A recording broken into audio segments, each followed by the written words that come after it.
What is your "it will be fine" narrator? It was not fine moment.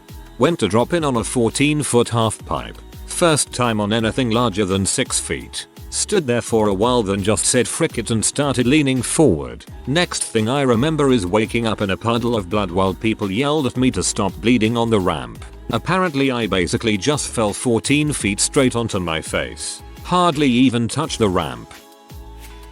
This guy stubbed his toe at my gym. It was kinda funny. I'm showering and all I hear is, "Oh frick. Frick frick frick" super loud. I come out of my stall and walk over to the change area, and there is this guy I used to talk to occasionally, and he's sitting there and his toe is bleeding like crazy. I asked him what happened and if that was him who yelled, and he says yeah, he just stubbed his toe on the way out of the shower. They had these little lips at the bottom. Like you had to step up about 3 or 4 inches when you opened the door and got out. And, I'll be fine. It did look kinda bad, but whatever.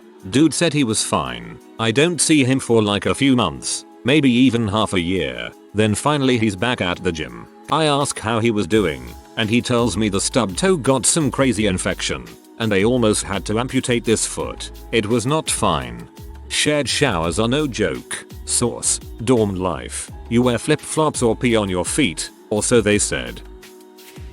I'm a forklift driver. Last Friday, I tapped a pole on the dock of the warehouse. I was previously parked next to it and turned into it. There was no damage on either the truck or the pole, so I continued working. Apparently, my job has tons of cameras and caught the whole thing on tape. HR called me on Monday to tell me I was fired for having an accident and not reporting it. So for all forklift drivers, it's super common now for them to have a shock detectors. There are ones on the market that will email managers as soon as an impact occurs with the time and the level of impact. Pretty much, if you have even a very small incident, it's your best bet to report. Source: engineer in a factory. Cut my finger when I was opening a Chinese package of star anise with a serrated knife. Yes, I am a stupid person. Anyway, it was shooting blood everywhere, so I wrapped in a towel and went to the hospital cause it looked pretty deep. I'm laughing with the nurses as they stitch it up about how terrible of a cook I must be and all is good. No big. Anyway, I cleaned the wound daily and never neglected it. A week later I'm watching a movie with my GF and I keep smelling something awful, like death. Turns out the wound got infected. The next day I went to my general practitioner and showed her my finger. Her eyes went wide and she said very gravely, "You need to go to the hospital right now." Of course my car battery died, so I had to wait in a panic for my bro to pick me up. We get to the hospital again and a doctor comes to check it out. He proceeds to use a metal tool on my finger's wound like he was excavating a freaking dinosaur. No anesthetic or painkillers at all. Guys, I've been hit by a car before. I have stitches all over my body because I was a rather rambunctious boy, but this was a pain I never experienced. It was like someone was playing with my bones. I guess in a way the doctor was. The thing that really freaked me out is the doc kept whispering to herself, "What on earth isn't there?" They admitted me and had a disease specialist come to run tests. I'm a professional musician, so I cried and begged my girlfriend to make sure the doctors know that I am not going through surgery unless absolutely needed. They pumped me full of antibiotics and that liquid drip thing. The first night my head was so itchy, like a bunch of fire ants were crawling on it. Turns out I'm allergic to that specific antibiotic and the reaction is called red man syndrome, but they couldn't tell because I have dark skin. Monday comes and the doctor says the cut looks good and I don't need surgery. All this because I didn't take the time to open a package like a person. TLDR. Small cut turned into a terrifying infection. I dated a girl for 6 months. She didn't have any kind of social media, but I figured it's fine. Social media isn't for everyone. She only wanted to come to my place because she said hers was a mess, but I figured it was fine. I didn't even have to drive anywhere. She always wanted to meet at specific times, usually on weekdays, and always needed to go home afterwards, but I figured it's not a big deal. She has a busy work schedule. If you haven't figured out that she was married already, then you're as gullible as I was. If you haven't figured out that she was married already, then you're as gullible as I was. From your description I figured she had mental health issues including hoarding and a court-ordered curfew. Jury duty. This case involves children, so feel free to step out now if you can't handle it. How bad can it be? Pedophilia trial involving little girls, 30 plus charges. There's like 30 people here. Chances are pretty slim. First person called to the jury. Doe.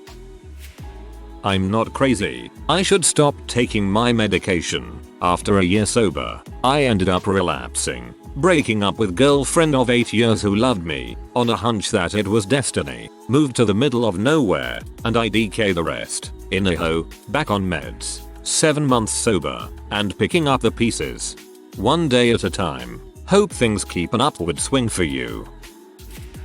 Getting a tattoo on my ribs sternum. I had a bunch of big tattoos already, but people were telling me how bad it was going to hurt. I was like, nah, I'm used to it. It'll be fine. It was not fine. It was, in fact, excruciating. Between that and the top of the foot, it was not fine. Every single time I don't study. That's a lot of narration. Boss gave me an impossible task. I didn't do it. I got called to their office. Brain. Well, I guess they must have realized it was impossible and want to apologize for putting me under all that stress. Narrator. No, he is getting fired. Sometimes bosses knowingly give out impossible tasks so they have a reason to fire you. Letting procrastination become a habit and trying to coast on being the smart kid. It was fine in high school and college, but grad school kicked my butt. Coasting meant I never had to learn how to study, and therefore didn't have to apply discipline to do well. I was certainly smart enough to do advanced classes, but never did because I lacked the drive. Now, at age 27, having to teach myself how to persist when things get difficult when studying is one of the most difficult things I've ever had to do. He is jealous and manipulative, but the sex is great. When the heat cools down I will just break up with him and leave. It will be fine. When I was 8 years, I fell off my bike going as fast as I could. I landed chin first, breaking my jaw and scraping my face up pretty bad. Later, while my chin was getting stitches, the doctor asked how I was doing. I said, fine. Everyone in the room started laughing. Mayo, you were a crazy kid. How do you even break your jaw on that? Seems horrible. Winter holidays, the 17th of January. I had a ski pass valid until the end of the day, but I was tired and there was smog everywhere. I told myself it would be fine. I'll rest tomorrow. Don't waste a ski day. I dislocated both shoulders. It took me 2 months to have them patched up. French healthcare is great. BTW. Went on a hike with my now ex-boyfriend and my best friend when I was about 19. I was by far the most experienced outdoorsy person with a background in hiking, rock climbing, self-rescue, and professional CPR first aid. My friend had a little knowledge but very little, and my boyfriend, who we'll call Trent, had zero, as in he'd only slept outside to camp in his backyard. The trail we picked was easy, highly popular, and I'd done it once before. That said, I'd hiked it in September. Our trip happened on a sunny day in May, and while the trail report said some snow on trail due to elevation, they did not detail the multiple feet of snow on the ground. We lost the trail almost immediately, but I knew landmarks such as a spot where it crossed under the freeway several hundred feet above, bridges, etc. I knew I could find our way back, so we played in the snow for a while. On our way back it became clear that we'd misjudged the distance to the bridge and actually passed it. We needed to turn back for my landmark on the freeway, but this is when Trent began arguing that we'd already walked this far and surely there would be another bridge. He wanted to forge on. I stood there arguing with him and trying to get him to see reason. He went macho and asserted he knew what he was doing. I caved and followed him into the wilderness because I couldn't bring myself to leave him to freeze to death, nor explain to his parents that I'd done so. I checked my phone in the sun and saw we had great reception and several hours of daylight left. It'll be fine, I thought. Cut us wandering miles in the snowy woods, climbing a scree slope, my friend dropping into a small ice hollow and slicing her hand open, us all crossing 2 frozen waterfalls which were in the melt process, several tumbles down slopes that could have wrecked us, and hitchhiking with a very religious Russian woman. We made it back okay. No permanent damage, but I look back on that as some of the worst decision making of my whole life. It was not fine. I just about let Trent get us all killed, and he was a prick and not at all worth it. I learned a lot from that day in the woods. The most important life lesson being to not let the newbie drive, and the second to never assume there is another bridge. I dumped Trent approximately 3 weeks later. I got a message from the sister of my best friend. It wasn't unusual, but she was texting stuff like she was crying, constant misspellings. I'm like, you'll worry later. I have theater class. I check my phone, and it's blown up with messages from her stating that my best friend is in the hospital and isn't going to make it. I'm like, what the heck? He seemed fine the last time I saw him. So naturally, me being 13 and her being 11 or 12, I presume she was trying to pull a fat one. Boy, was I wrong. I get a call from my mom and dad. They are coming to pick me up from school to take me to see my friend. He passed away later that evening, and I spent the next year and a half in agony over it. Texting stuff like she was crying, constant misspellings. Sudden sloppy texting from people who are usually on point with spelling and grammar is the biggest alarm bell for me. I've had so many situations I can remember where I just know something really terrible has happened just from the way people are texting. After she'd been gaslighting me for weeks, I found out my ex of 3 years, who I was living with for 2, was cheating on me. She'd used my laptop to check her Facebook and left it logged in, and when I went to use it I saw a message from the guy that confirmed everything. I was in the middle of finals at college, so I packed my bag to go to the library and study, thinking I'd approach it later. I made it one subway stop away before it became very clear that I couldn't. What's weird is that after I got out of the subway and had finally picked up her calls, I'd sent her a photo of the message, which I took in case she tried to gaslight me again. She was in the midst of finally admitting she was cheating when I saw a group of people walking by with t-shirts that said Team Fidelity and that crap wrecked me. I've never loved anybody the way I once loved her.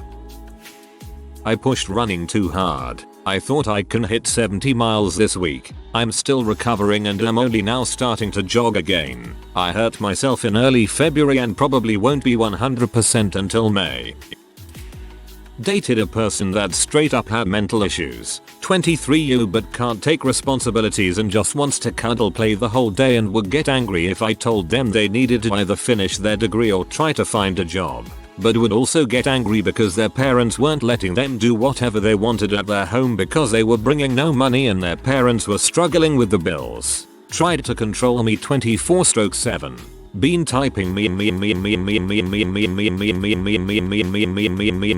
My best friend warned me about that. I told her it would be fine. Yeah, it was not. That person dragged me into absolute heck. My best friend grabbed me one day and made me listen to an audio I sent her crying to make me realize how hard was that person freaking me up. We broke up that day. Legit owe your friend your life TBQH. When I was 11, me and my friends built a fort on the other side of a small river, 3 ft across, and we built a bridge out of a bunch of sticks. My friend dared me to drive my bike across, so I did. Got a head start. Wheel got stuck in one of the branches. I got flung off into the fort. It was not fine. One time when I was a little girl, my best friend and I also built a bridge over a stream with sticks. Except it was not over a stream. It was in a stream. Long story short, the stream got all backed up because we essentially just built a dam. Good times. 2 aircraft reported overdue. Horrible sinking feeling in my stomach, but told the younger guys it was probably just a comms problem and not to get too stressed. The next call came in about 5 minutes later. The rescue operation lasted 3 days and was only partly successful. I never really got over what happened on that one. I'm curious as to which tragedy you are referring to. This is almost play-by-play of what happened to my cousin, but he was on board. 25 is too young to die. When my prom date, who I was dating at the time, said she didn't want any form of flowers from prom. No carry flowers, no boutonniere. Well, it tripped a red flag, but I said it'd be fine. It was not fine. We had a terrible night. She was over an hour late. We barely talked, and we broke up 3 days later. Didn't drink water for days. Only Coca-Cola. Had rough sex. Wanted to pee. Didn't want to get up. It will be fine. I can hold it. Held it. Woke up. It was not fine. I got a UT and was peeing blood for days. The worst thing? Peeing the clots. They hurt like a mother. I thought you were going to say you got gastritis. That was definitely worse. Last Tuesday, going back to work after taking a week off cause my dad died. I kept telling myself I'd be fine. I walk in through the door, see my boss, and before she even looked up to say anything, I busted out into a blubbering mess and cried hard, wailing like an idiot. Cue all my co-workers hugging me, giving me condolences. I know they mean well, but I guess I really wasn't emotionally ready as I thought I was. Anybody else ever really wish their narrator was Morgan Freeman or Ron Howard, but know that deep down it's Gilbert Gottfried?